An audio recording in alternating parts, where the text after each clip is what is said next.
Bonjour à toutes et à tous, bienvenue, c'est Smart Impact, l'émission de la transformation environnementale et sociétale de notre économie. Voici le sommaire. Mon invité, c'est Caroline Néron, la directrice générale du mouvement Impact France. Elle plaide avec d'autres chefs d'entreprise français pour que les négociations sur la CSRD, le bilan extra-financier, n'aboutissent pas à un recul de ses ambitions. Notre débat, il portera sur la transformation des métiers du marketing et de la communication, comment les rendre plus durables et puis surtout comment rendre la transition moins punitive, plus désirable. Réponse tout à l'heure. Et puis, dans notre rubrique Startup, vous découvrirez l'IBU qui a mis au point un éclairage innovant pour améliorer la santé des salariés. Voilà pour les titres. On a 30 minutes pour les développer. C'est parti.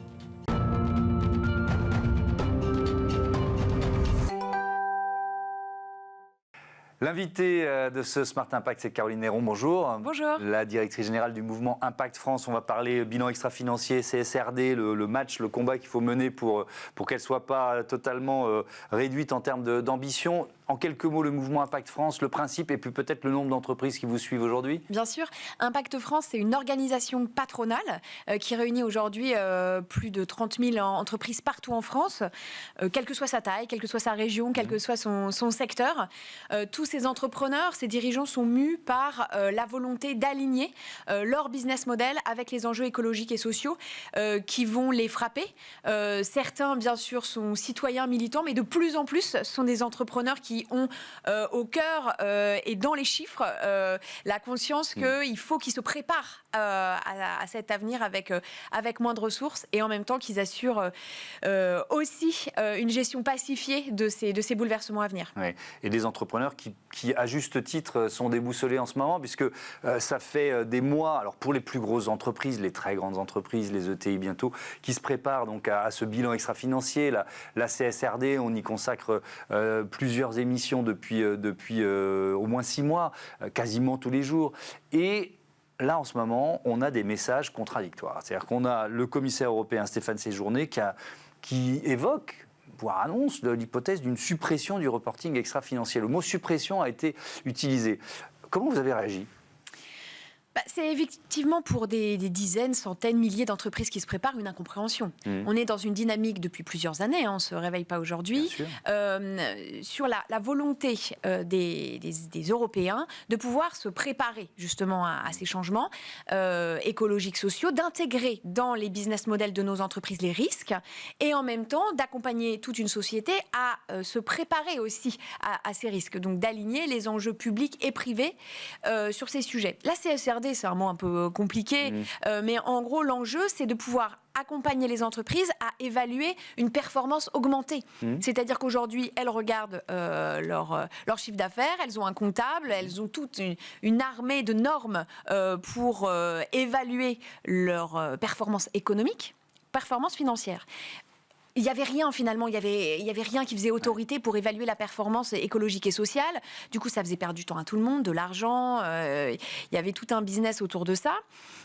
Et l'enjeu, ça a été un peu de siffler la fin de la récré et de pouvoir professionnaliser ça pour permettre aux entreprises de se projeter dans l'avenir. Et de se comparer. De se comparer. C'est intéressant aussi. Potentiellement, du coup, se comparer, donc se valoriser dans un continent qui, effectivement, a quand même...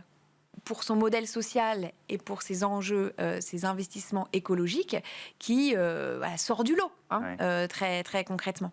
Et donc peut bénéficier aussi de valoriser cela. Donc c'est vrai que ces milliers d'entreprises qui s'y préparent entendent le commissaire européen le lundi matin, au mois de janvier, dire qu'en fait on va arrêter tout ça. C'est une incompréhension. C'est aussi le signe qu'il y a un lobby très fort pour le faire. Lobby politique, peut-être aussi un lobby économique de ceux qui sont moins avancés que les autres. Alors, qu'est-ce qui se passe ? Et un lobby international, ne parlons pas de Donald Trump et de la pression qu'il est en train de mettre sur l'Europe. C'est ça, c'est-à-dire qu'en fait, on a un double phénomène. On a un phénomène que ces directives, elles allaient être ouvertes à des plus petites entreprises, à partir de 250 salariés. Et aujourd'hui, ces entreprises petites ETI sont nombreuses en France, mais surtout très nombreuses en Allemagne. Et donc, on a des élections en ce moment. Et il se trouve que hier, elles étaient dans la rue. Les ETI allemandes industrielles sont dans la rue. Donc il y a une pression politique extrêmement forte en Allemagne. Et donc qui concourt à demander des symboles, des totems de choc de simplification. Donc ça, c'est la situation européenne qui fait que il y a un recul en interne. Et évidemment, il y a le choc Trump qui annonce, lui, une dérégulation vraiment à tout crin, un réinvestissement massif dans les énergies fossiles. Et donc, la question et qui ne supporte pas, lui et ses soutiens les plus connus, la régulation à l'européenne. Qui le demande très concrètement et qui demande à ne pas être soumis à ces régulations. Et donc, qui tape très dur. Donc, la question, c'est, voilà, dans ce contexte-là, comment on soutient la vision économique, la compétitivité européenne? Est-ce qu'on recule? Est-ce qu'on tient? Et comment on arrive à construire une solution de sortie vers le haut pour nos entreprises? Alors, vous faites des propositions, parce que la CSRD, c'est pas non plus l'alpha et l'oméga. Il y a pas mal à dire sur sa complexité. C'est 800 pages, c'est sans doute trop complexe. Donc, qu'est-ce que vous proposez pour finalement trouver une voie médiane, quoi? Pas abandonner l'ambition et peut-être simplifier, répondre à la demande de ceux qui disent simplifions. C'est sûr que au bout d'un an, on peut quand même avoir un recul aussi sur la manière dont c'est fait. Et effectivement, il y a vraiment des voies d'amélioration extrêmement fortes. Et on ne peut pas dire que quand on demande un choc de simplification ou une baisse de la bureaucratie de la part des entreprises, ça soit non plus complètement folklorique. Effectivement, il y a un enjeu que ça soit beaucoup plus simple. Et on peut allier ambition et simplicité. Ce dont ont peur les entreprises, c'est de faire un rapport de 1400 pages qui bloque les portes. Et ça, c'est quand même bien normal. Donc, nous, qu'on dit, c'est que les entreprises, ce qu'elles demandent, c'est une stabilité réglementaire du cadre. Que le cadre qui a été posé, qui a été travaillé, il ne soit pas disloqué. Qu'on n'arrête pas tous les autres indicateurs qui sortent des enjeux de décarbonation, par exemple. Ce qui est une voie possible. Qu'on n'arrête pas de demander aux entreprises de s'aligner sur les objectifs des accords de Paris. Qu'on ne dise pas à toutes les entreprises de moins de 1500 salariés que finalement elles peuvent, elles vont être laissées tranquilles et qu'on leur demande même pas de le regarder. Par contre, là, il y a des vraies voies de simplification. Aujourd'hui, tout ce qu'on demande aux entreprises, c'est aussi beaucoup de narratif qui est incomparable. Des pages pour expliquer ce qu'ils font et comment ils le font. Nous, ce qu'on propose, c'est de centrer sur les objectifs beaucoup plus mesurable. Donc, ce qu'on appelle le semi-narratif et le quantitatif, qui permet d'aller beaucoup plus vite pour les entreprises, qui sont, les entreprises, elles savent produire des chiffres, elles savent le faire, et ça leur permet donc, du coup, d'avoir une beaucoup plus grande efficacité dans la manière de remettre ces rapports.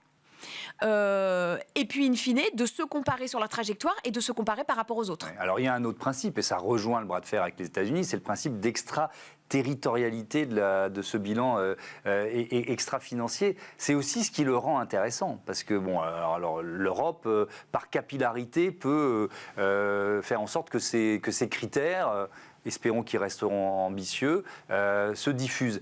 Il faut le maintenir, d'après vous, ce principe? L'extraterritorialité, c'est la base. C'est-à-dire, si on commence à demander à nos entreprises ce qu'on ne demande pas à des entreprises américaines, alors là, on se met carrément en déficit de concurrence accrue. Ce qui est intéressant, c'est justement d'accompagner des entreprises qui travaillent en Europe. Ça reste quand même un marché oui, ne clé. l'oublions pas. Et c'est un levier de négociation, les 450 ou 70 millions de consommateurs. Et qu'il ne faut pas oublier, il faut quand même savoir qu'on a une force économique qui est quand même majeure. Enfin, on n'est pas quand même une petite poussière. Et donc, utiliser cette force pour évidemment imposer aux entreprises qui viennent travailler chez nous et qui produisent chez nous de respecter ces règles. C'est un enjeu pour la compétitivité, c'est aussi un enjeu pour la qualité de vie des Européens. Parce que finalement, ça veut dire quoi? Ça veut dire que les entreprises sont obligées de rendre des comptes sur la pollution, sur leur utilisation de ressources, sur leur modèle social. Mais ça concerne la vie des Européens de manière très directe. Alors, je voyais dans les recommandations que vous faites, ça peut être pertinent, au regard de la taille de l'entreprise, de proposer des dérogations transitoires de 2 ans. Moi, je lis ça, je me dis attention, parce que quand on commence à employer le terme dérogation, tout le monde va essayer de s'engouffrer dans la brèche. Le fait de se dire que des entreprises entre 250 et 750 salariés peuvent avoir un peu plus de temps pour s'y mettre, ça pourrait ne... Enfin voilà, c'est pas un drame, ça remet pas en cause la directive, ça ne remet pas en cause la dynamique, ça ne remet pas en cause le cadre. Ce qui est important pour nous, c'est ça. Donc, il peut y avoir complètement une possibilité pour nous d'être sur une dérogation de court terme. Mais vous avez raison, l'enjeu, c'est de clarifier l'objectif C'est ça que demandent les entreprises. Parce qu'en fait, elles peuvent s'adapter à tout, les entreprises. Mais si on leur fait faire quelque chose une année, défaire le lendemain, en fait, on les fait perdre sur tous les tableaux. Et là, quand je vous dis ça, c'est Impact France, mais c'est aussi Nestlé, Primark, Unilever, l'Occitane, qui ont fait des lettres en demandant une vision stabilisée, qu'on ne revienne pas en cause sur les orientations, parce que c'est des millions d'euros qu'elles ont investis pour s'y mettre. Elles ont payé le coût d'entrée et elles vont se retrouver, en fait, celles qui s'y sont mises, celles qui ont respecté aussi la loi, celles qui se sont intégrées dans la vision collective, elles vont perdre le temps d'avance qu'elles ont pris. Et c'est vrai que, du coup, la capacité des entrepreneurs à avoir confiance aussi dans la parole publique, là, elle est quand même mise vraiment en doute et très probablement, très durablement. Et c'est d'autant plus vrai qu'on est toujours dans cette incertitude budgétaire dans notre pays. Merci beaucoup Caroline Néron et à bientôt sur Be Smart for Change. On passe tout de suite à notre débat. On va parler du rôle de la communication et du marketing dans cette transition.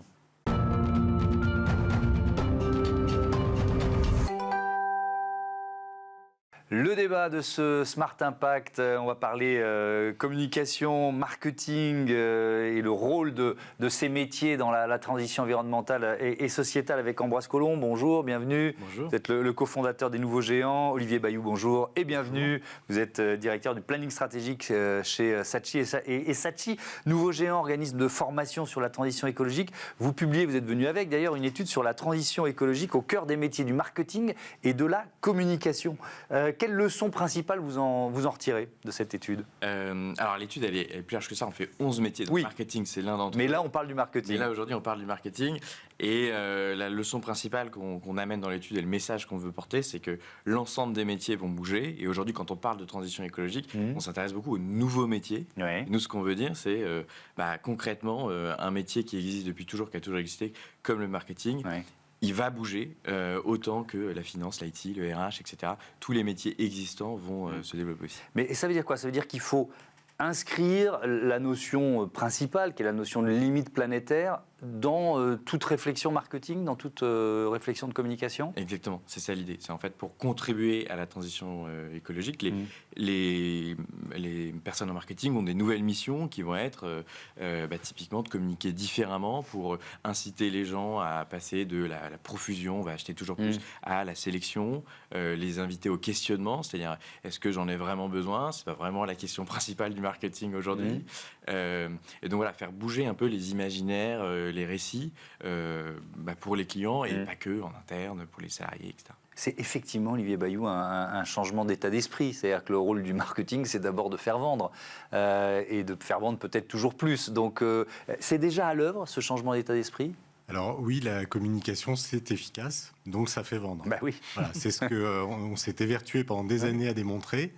Donc maintenant, il n'y a plus de démonstration à faire là-dessus, mais il y a une autre démonstration à faire, c'est que ça peut faire autre chose que vendre. Ouais.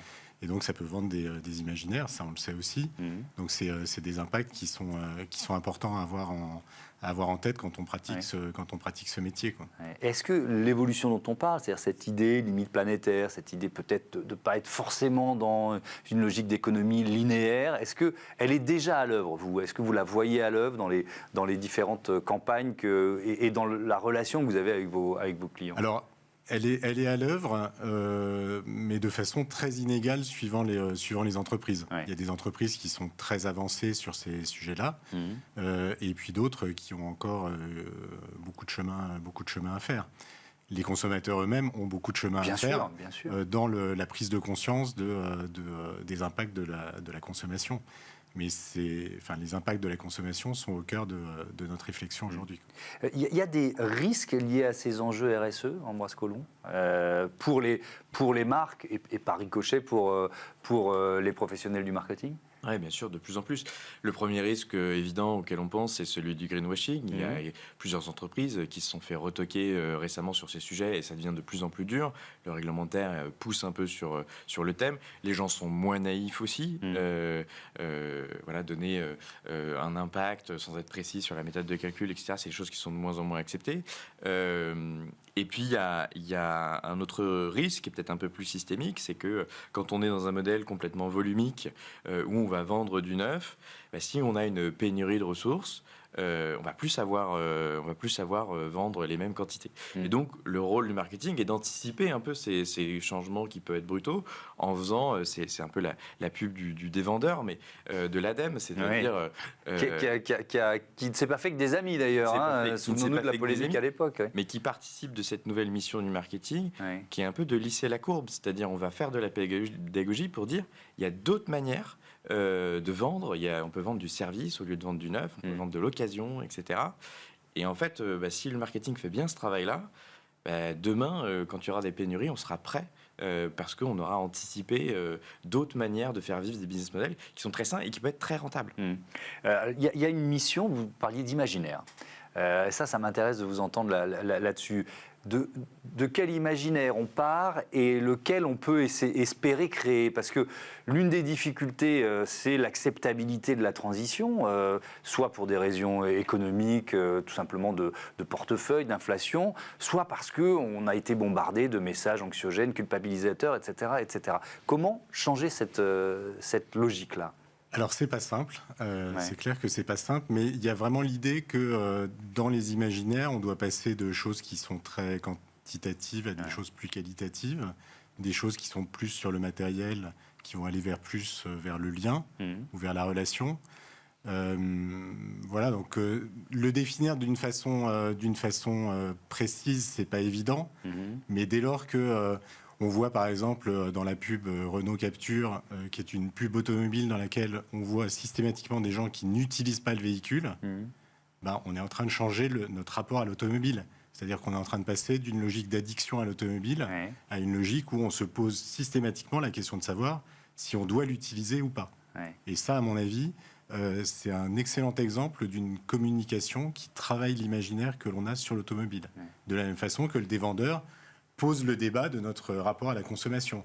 Est-ce que je vais m'acheter 2 t-shirts en promo alors que j'en ai déjà un qui est top et qui me va très bien, quoi. Effectivement, on commence à voir fleurir des publicités qui sont dans cette logique-là. Il y a aussi l'idée de passer de la possession à l'usage. Ça, c'est un message que vous essayez, ou que certains de vos clients veulent faire passer? Alors, c'est évidemment une transition qui est plus, on va dire, une transition de business model. Mais dans cette transition de business model, il y a un besoin de communication. C'est-à-dire qu'on ne change pas le business model d'une entreprise sans accompagner les collaborateurs de cette entreprise et sans accompagner les clients de cette entreprise. Donc, c'est extrêmement important que la communication joue ce rôle d'accompagnement des nouveaux modèles économiques et des nouveaux business models. Est-ce que vous parlez d'un combat culturel ? Ah oui, alors ça, je pense que on est en plein dedans. C'est vraiment une question de culture. La communication, la pub, elle s'est développée avec la société de consommation. Elle a développé l'American Way of Life partout dans le monde. Elle a accompagné la globalisation et aujourd'hui, elle doit accompagner un Planet Way of Life. Un Planet Way of Life. Alors, imaginons une entreprise américaine dans l'Amérique de Donald Trump qui veut faire de la publicité dans l'Europe de la CSRD. J'aurais pas dû parler des États-Unis. Mais si, j'avais prévu la question de toute façon. Vous voyez cette espèce de casse-tête pour une marque en Boise-Colombes. Il y a vraiment des messages et des tendances contradictoires aujourd'hui. Honnêtement, c'est sûr que si on prend les deux extrêmes, les faire se parler, c'est un peu d'ailleurs le problème, c'est peut-être pour ça que Trump est arrivé, c'est que faire se parler des messages aussi contradictoires, c'est compliqué. Après, nous, par exemple, en tant qu'organisme de formation, on a quand même un job d'aller vendre nos formations à des entreprises, etc. On arrive à avoir un discours hyper héroïste sur ces sujets-là. Parce qu'en fait, les nouveaux business models, il y en a qui ont fait des super tentatives, ça peut être très rentable. Donc en fait, on arrive à se faire discuter le monde économique et l'impact. Et s'il faut raconter de la rentabilité, la deuxième chose qu'on peut raconter, c'est de l'attractivité des talents. Il y a quand même beaucoup d'entreprises qui, en poussant ces modèles, n'attirent plus, et c'est pas seulement des jeunes. Et donc en fait, quand on commence à reprendre les éléments du discours classique, on arrive à convaincre qu'en fait, il faut changer de direction. Est-ce que cette transformation des métiers de la communication, elle est perçue comme prioritaire? Elle est où en haut de la pile d'un directeur général d'une entreprise? C'est une très bonne question. Aujourd'hui, il y a deux types de priorisation. Il y en a une qui se base sur quel est l'impact du métier. Donc, par exemple, je suis aux achats, je fais 80-90% du bilan carbone. En général, c'est très priorisé. À l'inverse, il y a une logique d'influence interne. RH, finance, je vais faire bouger l'organisation. La communication, elle est particulièrement priorisée dans des entreprises où la culture de l'entreprise repose beaucoup là-dessus. Donc typiquement des entreprises du monde de la consommation, du B2C, s'ils veulent bouger de business model, ça fait partie des premiers acteurs. Sur des entreprises peut-être B2B, un peu moins engagées dans leur communication, évidemment, ça va être un peu dépriorisé. Ouais. Un chiffre sur la part du numérique dans les budgets publicitaires. L'essentiel des investissements publicitaires s'effectue désormais sur l'espace numérique. Ça représentait l'an dernier, 2024, 58% des dépenses mondiales de publicité. Olivier Bayou, il y a ce qu'on appelle dans cet univers le retargeting. Peut-être expliquer en quelques mots ce que c'est et pourquoi on est au cœur de notre débat. Alors le retargeting, c'est un sujet compliqué, mais c'est un sujet très simple. C'est vous allez sur un site, vous regardez un produit et vous n'allez pas jusqu'au bout de l'achat. Voilà. Bon, eh bien vous avez remarqué que après, quand vous allez aller sur d'autres sites, des sites d'information, ou quand vous allez aller sur Facebook, vous allez être retargeté, donc vous allez être reciblé. On va vous reproposer le produit que vous n'avez pas acheté. Donc oui, effectivement. Donc là, on est dans une incitation à la consommation. Une incitation très claire à la consommation. Donc on est en train de vous dire, tu l'as pas acheté. Est-ce que tu es vraiment sûr que tu veux pas l'acheter, quoi. C'est efficace. Voilà. C'est extrêmement efficace. C'est diaboliquement efficace, je dirais même. Et comme c'est diaboliquement efficace, il faut un petit peu s'en méfier. Et puis il faut peut-être s'interroger sur le type de produit sur lequel on utilise le retargeting. Voilà. Parce que forcément, sur des produits d'impulsion, le retargeting va être encore plus efficace. Des produits pas chers, d'impulsion, sur des cibles jeunes, vous voyez arriver. Oui, je vois très bien de quoi vous allez parler. Au cœur du sujet. Ouais. Voilà. Et accessoirement, l'un des produits ou l'un des secteurs qui a un bilan carbone le plus catastrophique. Exactement. Donc on démultiplie l'impact du Là, quand on se parle secteur. d'impact, effectivement, on est dans l'explosion de l'impact négatif, quoi. Ouais. Et ça, c'est un message que certains entendent, parce que si c'est efficace, si ça fait vendre des produits, bon... Alors c'est un message que moi j'essaye de porter à titre personnel, mais je pense qu'il n'y a que la réglementation qui pourrait désinciter certains acteurs à faire du retargeting publicitaire et à investir massivement en retargeting publicitaire pour vendre leurs produits. Ouais. Peut-être qu'il y a très vite. Il y a aussi un enjeu social derrière, qui est qu'en fait, les gens s'endettent énormément avec tout ça. Et donc, du coup, il y a peut-être une prise de conscience aussi par là de c'est dans votre intérêt de ne pas le faire. Merci à tous les deux et à bientôt sur Bismart for Change. On passe à notre rubrique Startup tout de suite.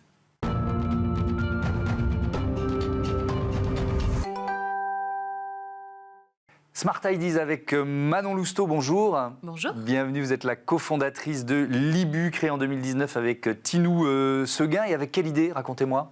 Libu, c'est une entreprise qui est spécialiste de l'éclairage circadien. Donc circadien, c'est un mot latin qui veut dire autour du jour. Donc c'est des solutions d'éclairage qui tout simplement vont évoluer au cours de la journée, comme le fait le soleil dans la nature. Et ça se destine à des espaces de travail où on reste longtemps et où on est beaucoup exposé à des lumières artificielles. Alors pour y arriver, ça suppose quoi? De l'innovation? Vous avez déposé des brevets? Comment ça s'est passé? Effectivement, c'est 4 ans de R&D et un brevet aujourd'hui derrière cette technologie qui va permettre à la lumière d'évoluer tout au long de la journée et surtout de redonner les bons repères à notre corps et à notre horloge biologique, parce que notre corps possède une horloge biologique dont le principal synchroniseur est la lumière naturelle du soleil. Ouais. Donc on va redonner via la lumière artificielle ces signaux, ce qui va avoir un impact sur la santé, le bien-être, le sommeil. Cet impact, il est démontré ? Oui, tout à fait. On a mené des études qui ont permis de valider cet impact sur des collaborateurs qui travaillent en bureau. Donc, on est vraiment sur quelque chose qui est réel, qui n'est pas fait en laboratoire. Ouais. Et c'est des études qui ont été menées avec des chercheurs en chronobiologie et la médecine du travail, qui ont permis de montrer des améliorations sur le sommeil. On dort mieux, on somnole moins pendant le poste de travail, et puis des paramètres connexes, amélioration de l'humeur et moins 25% de stress ressenti. Ouais, ça fait plein de bonnes raisons de s'équiper. Alors, qui sont vos clients aujourd'hui? Des entreprises? Tout à fait, oui. Nos clients sont des entreprises qui soit ont des projets de rénovation énergétique, donc du passage à la LED, et donc vont chercher des solutions qualitatives dans une démarche santé, qualité de vie au travail, soit des entreprises qui ont tout simplement des projets d'aménagement au sens un peu plus large. Et on compte des clients aujourd'hui un peu partout en France. On a une centaine de clients sur le territoire national qui sont principalement des grandes entreprises. On fait par exemple des travaux pour Capgemini, pour la SNCF, et également pour certains personnels en horaire décalé, en travail de nuit et travail posté, notamment dans le milieu de la sécurité et de la surveillance. Et alors en fait, ça nous fait du bien sans qu'on s'en rende compte, si je comprends bien, c'est un peu ça l'idée? Exactement, peut-être que vous connaissez la luminothérapie. Ouais. Ben, c'est un peu l'équivalent, mais tout au long de la journée. On va venir remplacer l'éclairage des bureaux et apporter les bénéfices qu'apporte la luminothérapie, sauf que la luminothérapie, c'est sur un temps court, on s'expose à des lumières très fortes pendant une petite période de temps, et nous, on va avoir un éclairage qui est plus diffus et qui est là tout au long de la journée pour redonner les bons repères à notre corps. Alors attendez, j'essaye de comprendre. Quand on est, imaginons un open space qui est ouvert sur l'extérieur avec des fenêtres, on a quand même la lumière du jour qui rentre. Donc comment vous interagissez avec ce qu'est la lumière naturelle? Alors le luminaire va avoir connaissance en fait de l'heure et de la saison, Ouais. et en fonction de ça, il va calculer quelle est la lumière la plus optimale pour le corps humain. Donc on ne va pas interagir directement avec la lumière naturelle, mais on va venir en complément. Donc sur certaines périodes de l'année, par exemple l'hiver, ça va avoir un impact beaucoup plus fort que l'été où effectivement on bénéficie davantage de la lumière naturelle. Et puis on va aussi équiper des espaces qui malheureusement ne sont pas assez ou pas du tout pourvus de lumière naturelle parce qu'ils n'ont pas ou peu de fenêtres. Ouais. Est-ce que vous venez au secours des régions où il y a moins de soleil que les autres? Vous voyez ce que je veux dire? Moi, je reçois, comme tout le monde, souvent des messages de copains qui vivent dans le sud. Je vois ce ciel bleu éclatant et moi, je suis dans la grisaille parisienne. Est-ce que finalement, ce que vous proposez avec l'IBU, ça peut rééquilibrer en quelque sorte cette dimension? Alors effectivement, on va apporter un complément à la lumière naturelle là où elle n'est pas présente. Ouais. On est une entreprise bordelaise, donc on a quand même une majorité de nos clients dans le sud, sur la région Nouvelle-Aquitaine. Mais effectivement, on a des clients un peu partout en France, dont la région parisienne, le nord de la France. Est-ce que ça permet d'installer les luminaires LIBU de faire aussi des économies d'énergie? Est-ce qu'il y a cet impact sonnant et trébuchant en quelque sorte? Oui, tout à fait. On est sur une technologie LED, donc c'est une technologie aujourd'hui qui est la plus efficiente d'un point de vue énergétique. Et puis en fait, ce qu'on propose, nous, c'est de dire, bien entendu, c'est le premier levier le plus évident, mais il y a aussi l'économie sur l'humain qui est un peu moins perceptible. Ouais.